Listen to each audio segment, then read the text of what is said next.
Izinkan saya berkenalan ulang dengan ibu, bapak, dan teman-teman semua.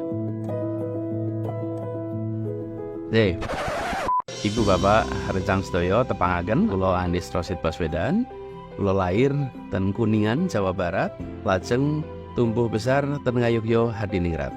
Tetes kula TK ten TK Suhada ten Kota Baru Ngayogyo Jogja, lajeng SD Negeri Ikip Kalih Jogja, lajeng SMP Gangsal Jogja ten Widosono, lajeng SMA Kalih ten Tegalrejo Jogja, lajeng kuliah Fakultas Ekonomi Universitas Gadjah Mada.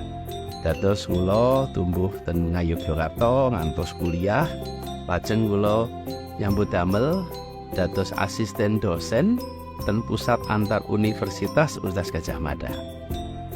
Mekaten, matur nuwun.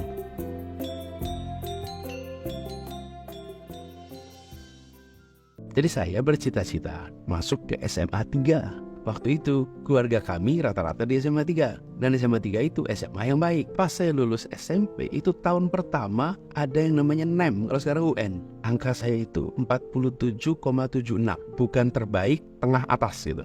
Gak taunya ini karena tahun pertama banyak pendaftar di luar kota. Yang di kota-kota mereka itu angkanya inflasinya tinggi. Jadi anak-anak di Jogja yang angkanya itu baik tergeser, termasuk saya. Jadi saya nggak bisa masuk SMA 3, masuk ke SMA 2. Dan di SMA 2 itu barangkali separuh angkatan dari SMP 5 waktu itu, yang pada tergusur semua tuh masuk SMA 2. Wah, itu gelap. Bayangin ya, udah dari SD pengen masuk SMA 3, SMP mimpinya masuk SMA 3, keluarganya semua di situ. Dan orang-orang tuh kayak, ya pantasnya di situ gitu kira-kiranya. Nggak dapet. Nightmare. Rasanya tuh kayak, saya nanti punya masa depan nggak ya? Itu masuknya SMA 2 dan SMA tengah sawah, diajak lagi Sematesa sama tengah sawah di Jogja, tempatnya di Tegalrejo di pinggir kota. Tapi apa yang terjadi? Gara-gara saya masuk situ, saya dikirim ikut pelatihan ketua OSIS se-Indonesia, dan saya kemudian menjadi ketua OSIS, para ketua OSIS di Jakarta, ketua OSIS se-Indonesia. Saya dapat kesempatan memimpin yang barangkali belum itu saya dapatkan kalau saya di tempat lain. Lalu saya dapat kesempatan pertukaran pelajar.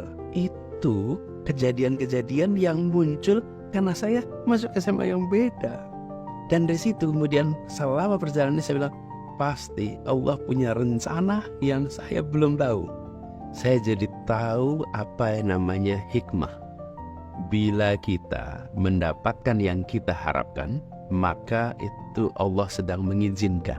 Tapi bila kita tidak mendapatkan yang kita harapkan, gagal nih, kita sebutnya gagal, maka itu sesungguhnya Allah sedang melindungi dan menyelamatkan kita.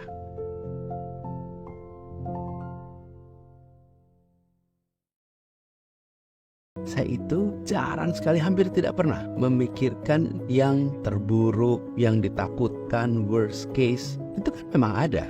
Kalau ternyata terjadi, ya dihadapi. Saya ini selalu memikirkan best case, yang terbaik yang akan terjadi. Jadi energi kita itu ada di situ.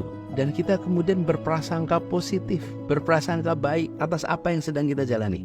Itu sebabnya saya ini kalau ditanya apa yang ditakutkan, saya sering susah jawab. Karena saya nggak menghabiskan waktu memikirkan yang ditakutkan. Saya lebih memikirkan apa yang kemungkinan terbaik yang bisa terjadi. Ini membentuk suasana kita menjadi suasananya positif, suasananya tenang, teduh. Bahkan ketika terjadi sesuatu yang mungkin tidak nyaman, pasti reaksi awalnya pasti positif. Kenapa? Karena kitanya sendiri itu datang dengan perasaan yang ya baik, positif, prasangka baik. Itu yang biasa saya kerjakan.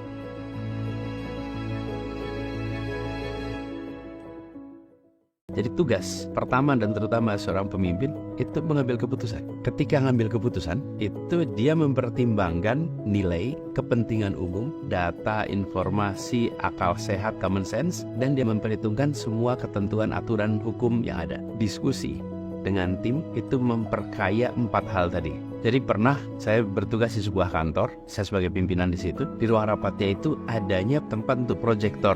Saya tanya, mana papan tulis ya? Nggak ada papan tulis, Pak. Jadi saya bilang, loh ini ruang instruksi atau ruang diskusi? Rapat itu adalah tempat untuk kita berunding, berdiskusi, bukan tempat untuk sekedar saya sebagai atasan memberi instruksi. Jadi kemudian dipasang papan tulis supaya kita bisa berdiskusi, dan kemudian diskusi itu yang menggunakan papan tulis. Karena itu setiap pertemuan, yang ikut pertemuan belajar, yang mimpin pertemuan juga belajar. Disitulah kemudian kita merasakan bahwa pengambilan keputusan adalah juga proses pembelajaran bagi semua.